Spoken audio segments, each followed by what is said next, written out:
Welcome back to Dronacharya IAS YouTube channel. You're watching Daily Current Analysis covering 4th July 2022. इस video lecture में हम आज India के largest floating solar power project की बात करेंगे. We'll talk about United Nations Habitat's World Cities Report 2022. Then we'll discuss maritime security with respect to India and this month's Purchasing Managers Index. So let's begin with it. तो चलिए शुरुआत करते हैं India के largest floating solar power project के साथ. तो recently national thermal power corporation ने इंडिया का largest floating solar power project इसे कमीशन किया है at the Ramagundam in Telangana. Telangana के पेडापाली डिस्ट्रिक्ट के अंदर रामागुंडम में इंडिया का largest floating solar power project commission किया गया है. This is basically 100 megawatts of floating solar power hydrovoltaic project. So we are talking about India's largest solar power project. अब हमें ये तो पता है कि ये 100 megawatts of solar power project है. अब क्योंकि यहाँ पे लार्जेस्ट टर्म यूज़ की गई है तो हमें ये भी पता होना चाहिए कि ये जो पावर प्रोजेक्ट है, ये जो सोलर पावर प्रोजेक्ट है, ये 500 एकड़्स के ऊपर स्प्रेड आउट है.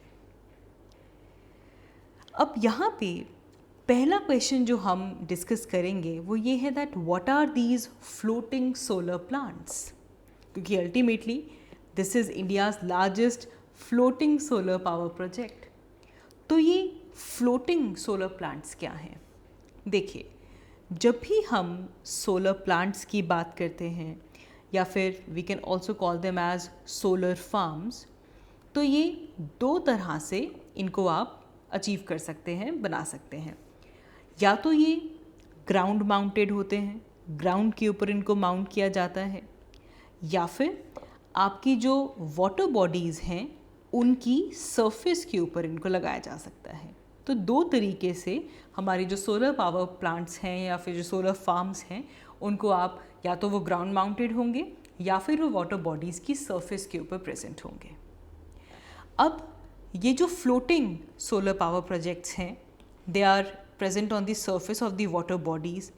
दे are comparatively more expensive than the traditional ones जिनको आप लैंड सर्फेसिस के ऊपर माउंट कर सकते हैं. एक्सपेंसिव ज़रूर हैं but there are some advantages to this. इसके एडवांटेजेस हैं. नाउ एडवांटेजेस की अगर हम बात करें, सबसे पहले सोचिए कि अगर आपको एक ग्राउंड माउंटेड सोलर प्लांट लगाना है तो सबसे पहले आपको क्या चाहिए होगा? यहाँ पे लैंड.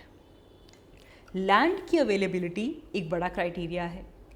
लार्ज ट्रैक्ट में अगर लैंड अवेलेबल होगा तो आप एक बड़ा सोलर प्लांट लगा पाएंगे. लेकिन अगर लैंड अवेलेबल नहीं है, ऐसे केस में जो फ्लोटिंग फार्म्स हैं, अगर हम इनका केस देखें तो इनको तो लैंड की ज़रूरत ही नहीं है. आप वाटर के ऊपर इनको लगा सकते हैं, तो इसीलिए लैंड को एक्वायर करने की ज़रूरत नहीं पड़ेगी. लैंड को एक्वायर किए बिना आप किसी वाटर बॉडी की सरफेस के ऊपर ये जो सोलर पैनल्स हैं, जो फोटोवोल्टिक पैनल्स हैं, इनको इंस्टॉल कर सकते हैं. नंबर 1, पहली एडवांटेज तो ये है कि अब आपको लैंड की अवेलेबिलिटी को लेकर चिंता करने की ज़रूरत नहीं है. दूसरी चीज़, अब ये जो सोलर पैनल्स हैं इनके अंडरनीथ क्या है? देयर इज़ वाटर, क्योंकि वाटर बॉडी के सरफेस के ऊपर इसे लगाया गया है. ये जो वाटर है ये आपके पैनल्स को कूल डाउन करने में हेल्प करता है. तो एडवांटेज हो गई. Because of the presence of this water जो हमारे फोटोवोल्टिक पैनल्स हैं वो कंपैरेटिवली उनका टेम्परेचर कम रहता है. तो पहली एडवांटेज क्या हो गई?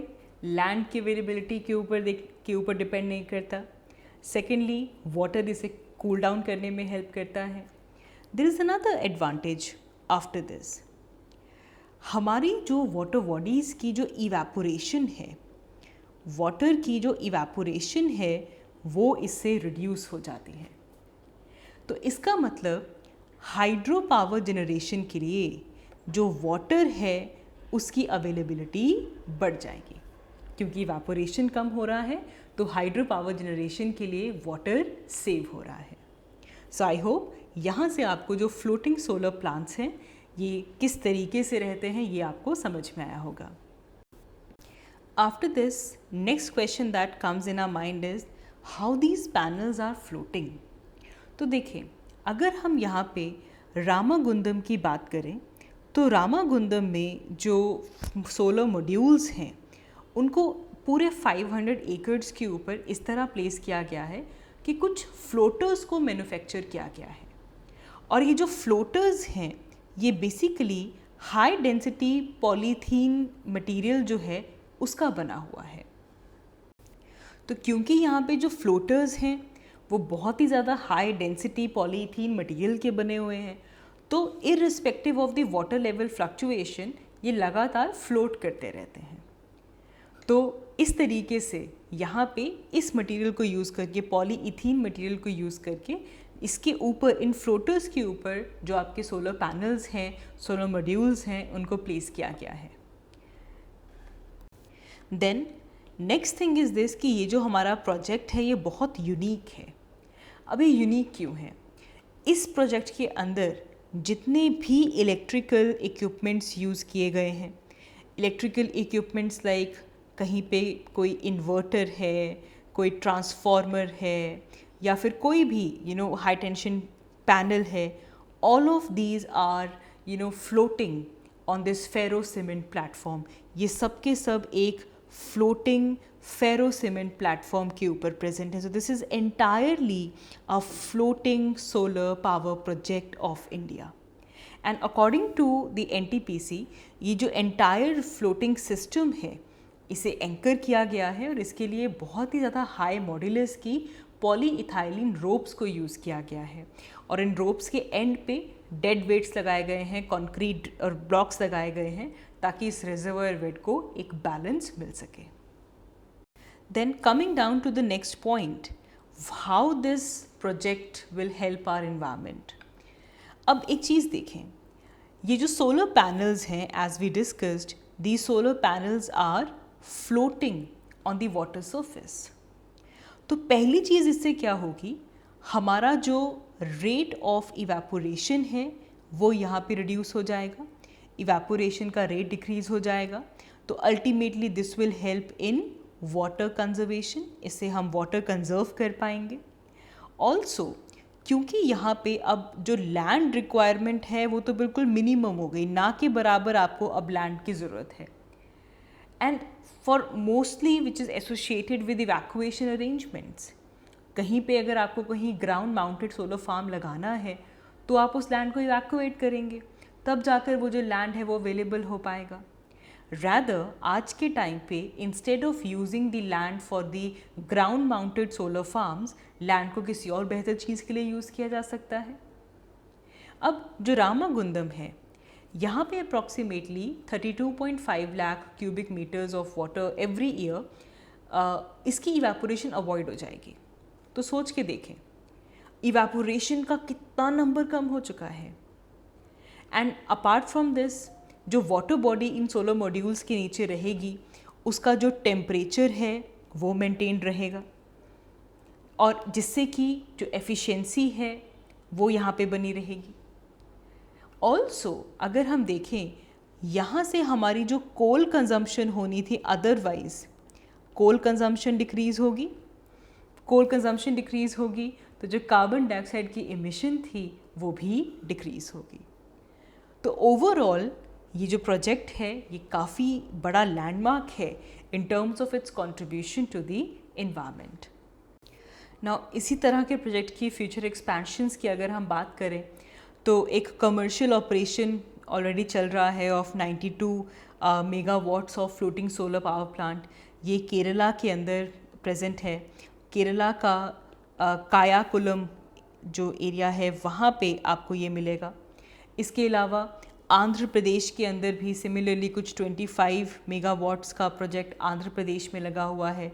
इन दी सिम्हाद्री ऑफ आंध्र प्रदेश ये ऑलरेडी अनाउंस हो चुका है। तो इवन जो रामागुंडम रिजर्वायर है यहाँ पे भी अभी तक सिर्फ 500 एकर्स को यूज़ किया गया है टू जनरेट द 100 मेगावाट्स। इसको फर्दर भी एक्सपैंड किया जा सकता है। इसके अलावा रामागुंडम के अंदर traditionally ground mounted solar farms भी हैं, जो भी कुछ 50 एकर्स तक स्प्रेड आउट हैं नेशनल हाईवेज़ के along, and they generated around 100 megawatts of power. तो आप खुद देखिए यहाँ पे 500 एकर्स लैंड पे है, लेकिन वो 10 मेगावाट्स ऑफ पावर निकाल रहे हैं। और वाटर बॉडी के ऊपर लार्जेस्ट पैनल जो है वो भी 500 एकर्स पे है, लेकिन वो 100 मेगावाट्स ऑफ पावर जनरेट कर सकता है। एंड क्योंकि हम ये बात जानते हैं कि लैंड इतना इजीली अवेलेबल नहीं होता, एंड अब इस रिजर्वायर में there is scope to expand and to generate another 400 megawatts in the same reservoir only. तो अब ये जो टेक्नोलॉजी है जिससे कि जो फ्लोटिंग सोलर फार्म्स हैं, इनको बहुत सारे मेगा रिजर्वायर्स में यूज़ किया जा सकता है, जिससे कि क्लीन एनर्जी प्रमोट हो। आगे बढ़ते हैं। हमारा next news article GS paper 1 urbanisation point of view से इम्पॉर्टेंट है। It is about United Nations habitats world cities report 2022।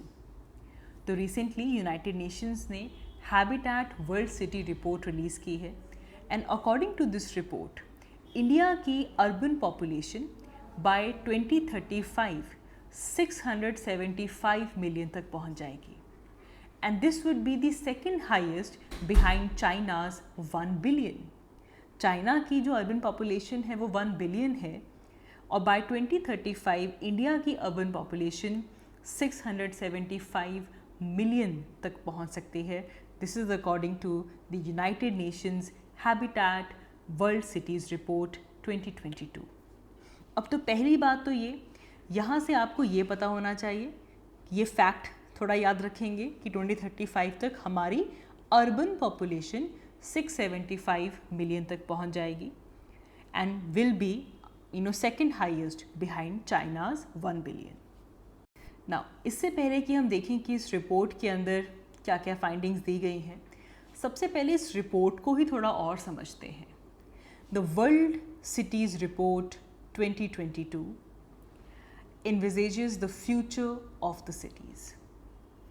अब ध्यान देने वाली चीज़ है कि ये रिपोर्ट उस टाइम पे आ रही है when we are seeing कि there is more dynamic environment for urban actors, and इस रिपोर्ट के थ्रू हमें एक क्लैरिटी मिलती है, हमारी जो सिटीज़ हैं इनके फ्यूचर को लेकर थोड़ा इंसाइट मिलता है, जिस तरह के जो एग्जिस्टिंग ट्रेंड्स चल रहे हैं, जो चैलेंजेस चल रहे हैं, जो अपॉर्चुनिटीज़ उस सिटी के अंदर प्रेजेंट हैं, उसके हिसाब से हम city future of the city का इंसाइट देख सकते हैं। प्लस कोविड-19 जैसे जो वैल्यूएबल लेसन्स हमने देखे हैं, जो डिस्ट्रप्टिव कंडीशंस जो रही हैं, इसका इफ़ेक्ट हमारी सिटी के ऊपर क्या पड़ सकता है वो इस रिपोर्ट से हमें पता चलेगा। Also it suggest that how city can be prepared to address the wide range of shocks। अब जो सस्टेनेबल अर्बन फ्यूचर्स की तरफ हमारी जो ट्रांजिशन है वो किस तरह होनी चाहिए, जो डिफरेंट रेंजेस ऑफ शॉक्स हैं उन्हें हम किस तरह एड्रेस कर सकते हैं। तो इसके ऊपर फ्यूचर ऑफ द सिटी के ऊपर फोकस रहती है हमारी ये report, which is world cities report 2022। अब ये रिपोर्ट रिलीज़ किसने की है? This report is release by United Nations habitat. United Nations habitat का विजन है कि हमारा ये जो अर्बनाइजिंग वर्ल्ड है, everyone should have a better quality of life, सबको एक बेटर क्वालिटी ऑफ लाइफ मिले। इसी के साथ साथ हमारी जो सिटीज़ हैं, हमारी जो कम्युनिटीज़ हैं, all of these should be build inclusive, safe, resilient, and these should be sustainable। United Nations Habitat urbanisation को प्रमोट करता है। अर्बनाइजेशन को ये एक पॉजिटिव ट्रांसफॉर्मेटिव फोर्स कहते हैं, जिससे कि communities, people, they reduce inequality, discrimination and poverty. This is a very important thing. Urbanisation as a positive transformative force for people and communities to reduce inequality, discrimination and poverty. That is the vision of United Nations Habitat। And इस organization के जो missions हैं, जो roles हैं, उनको हम 4 key words में summarize कर सकते हैं। It is think, do, share and partner. United Nations habitat का जो नॉर्मेटिव वर्क है, ये काफ़ी ज़्यादा रिसर्च करते हैं, काफ़ी कैपेसिटी बिल्डिंग यहाँ पे है, बहुत सारे स्टैंडर्ड्स, नॉर्म्स एंड प्रिंसिपल्स यहाँ पे सेटअप किए गए हैं. It shows a very good practice and it monitors the global progress. किस तरीके की पॉलिसीज़ बननी चाहिए जिससे कि sustainable city, sustainable human settlements आएँ, इस रिस्पेक्ट में ये काफ़ी रिसर्च करते हैं. So for that we can use the term think. Research के अलावा they also take the action.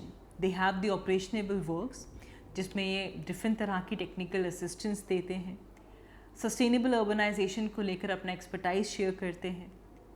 During some crisis they respond and they also provide a very value added tailored support to the countries.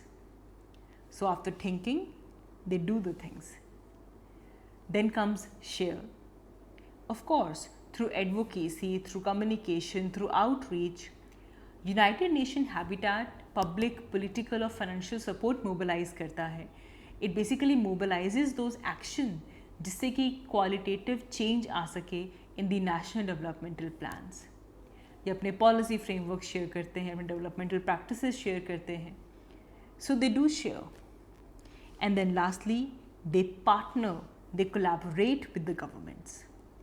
Governments, intergovernmental bodies, United Nations agencies, civil societies, foundation, academic institutions, private sector, इन सब के साथ ये partner करते हैं ताकि जो challenges urbanization में हम फेस करते हैं उन सबको एड्रेस किया जा सके.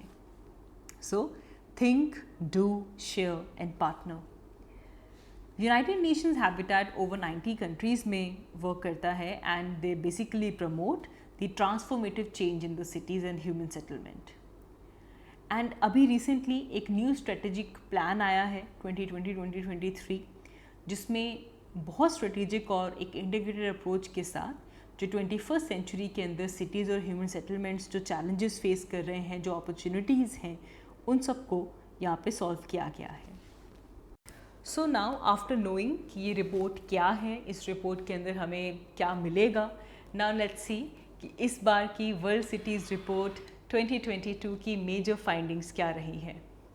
वेल, सबसे पहली चीज़, कोविड-19 पेंडेमिक के अंदर भी एंड ओवरऑल भी अगर हम अर्बनाइजेशन की बात करें, it is very uneven.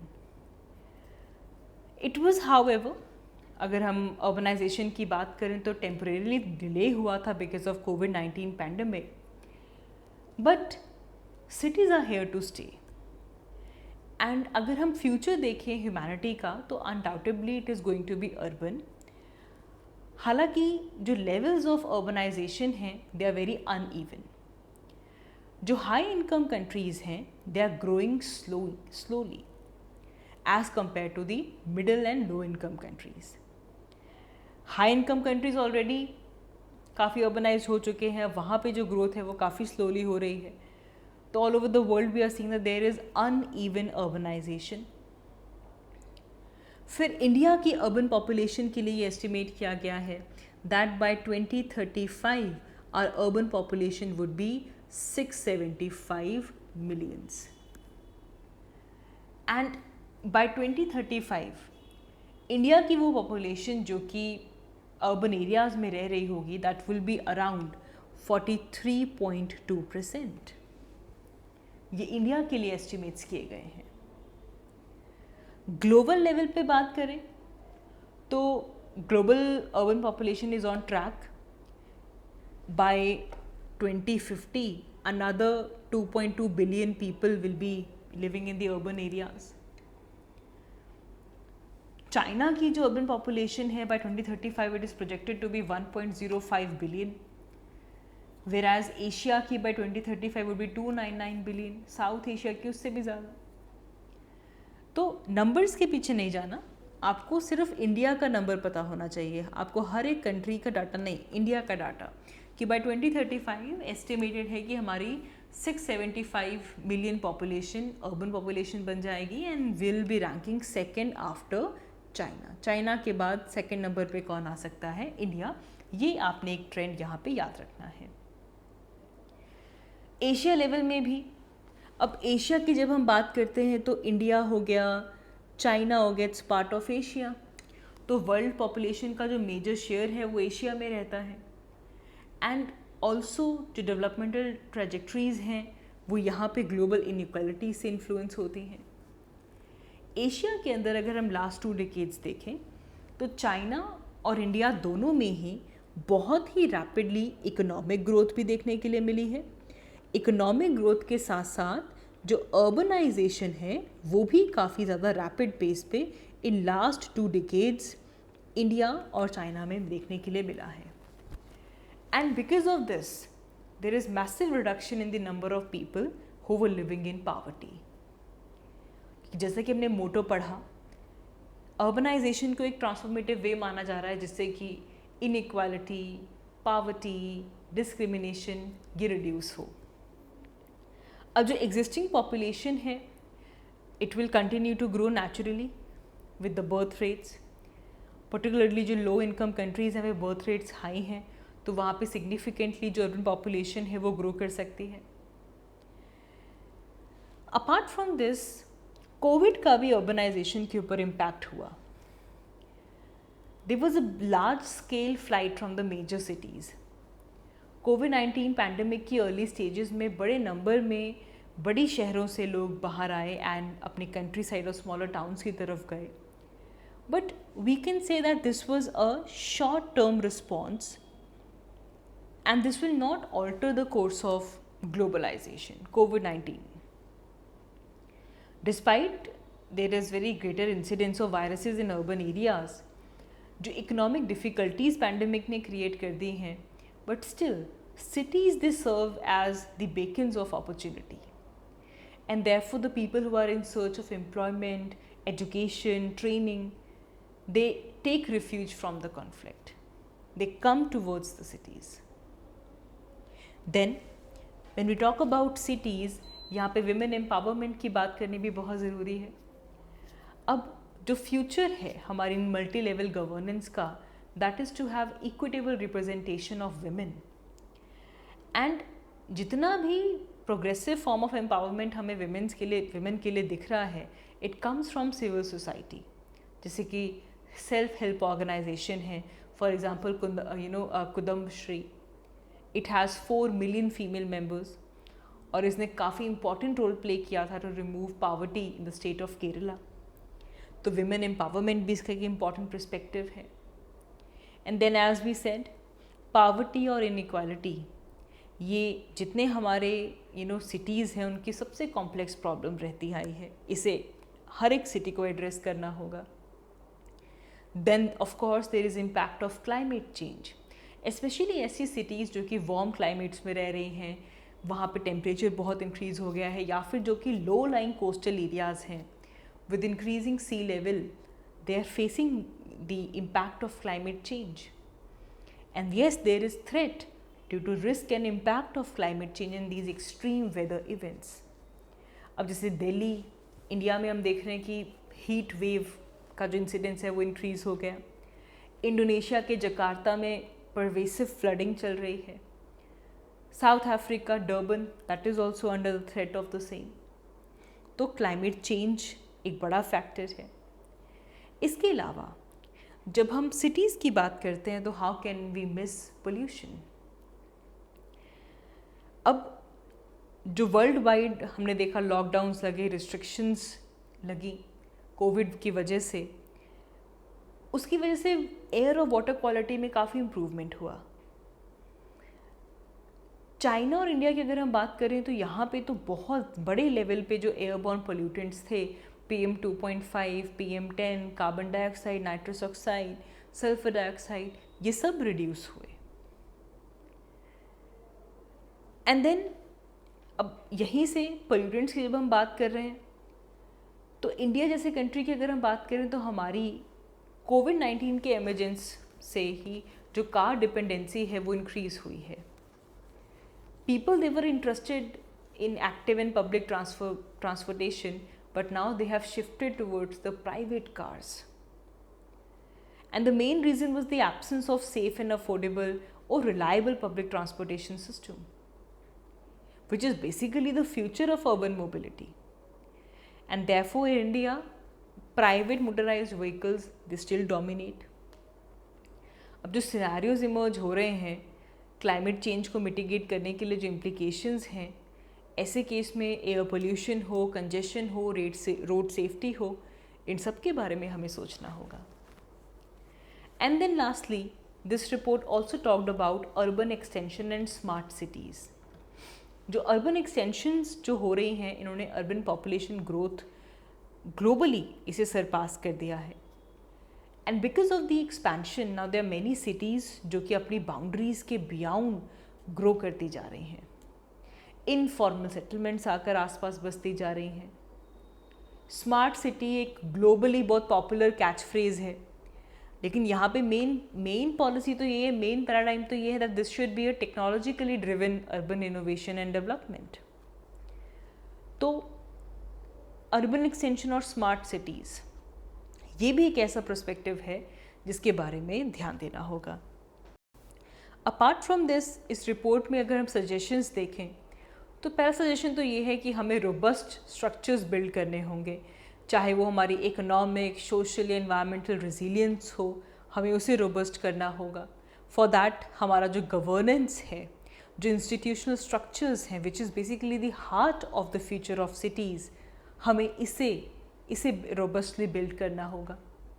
We need sustainable planning, age friendly cities and towns we need, जहाँ पे गुड क्वालिटी ऑफ लाइफ मिल सके for all the inhabitants across all the generations. It is very critical for sustainable future. And for that we need effective urban and territorial planning, जिससे जो भी negative social, economical या फिर जो environmental problems जो future growth, urban growth के साथ आती हैं, उसे यहाँ से डील किया जा सके.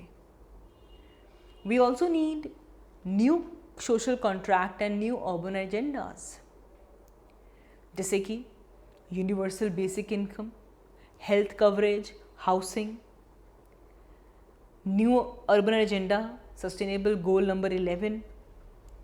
ये एक बहुत बड़ा ऑप्टिमिस्टिक सिनेरियो शो करता है with respect to the urban future.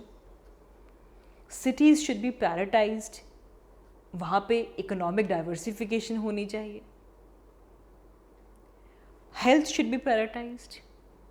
जब हेल्थ को रिकग्नाइज किया जाता है, उसको प्रायोरिटी बनाया जाता है, तो हर तरह की अर्बन इंटरवेंशन के अंदर it comes as a priority.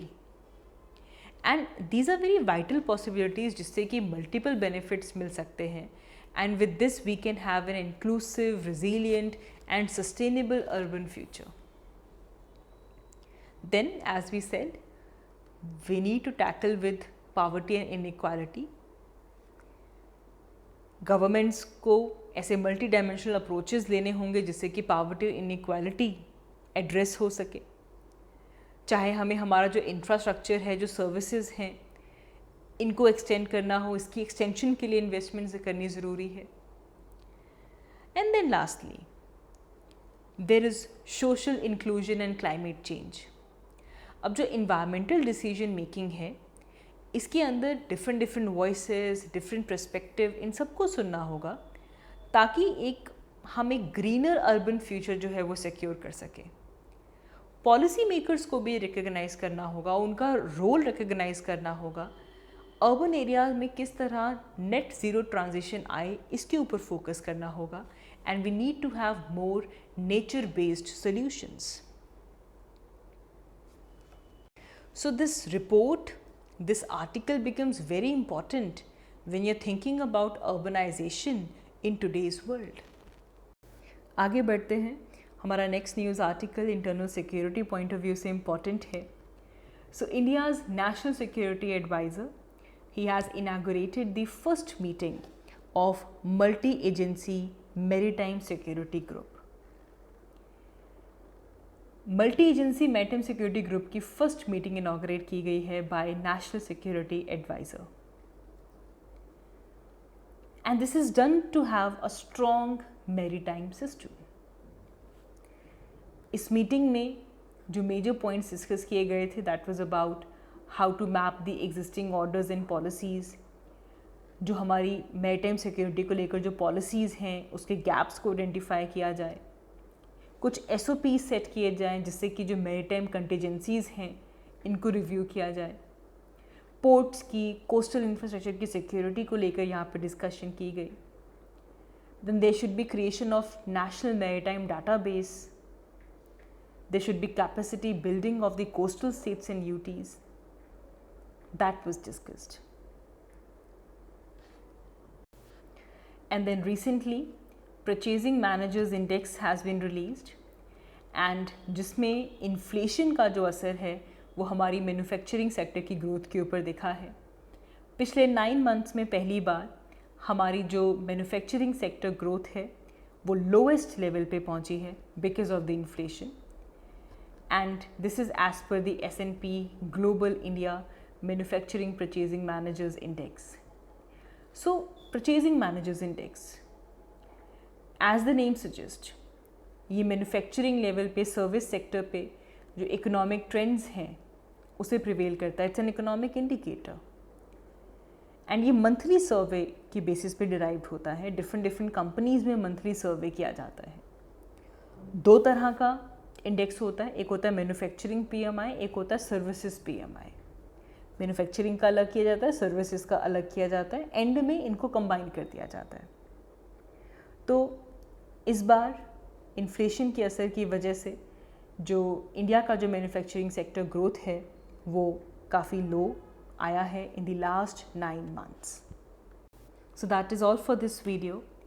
Thank you so much for watching. I will see you all in my next one. Thank you.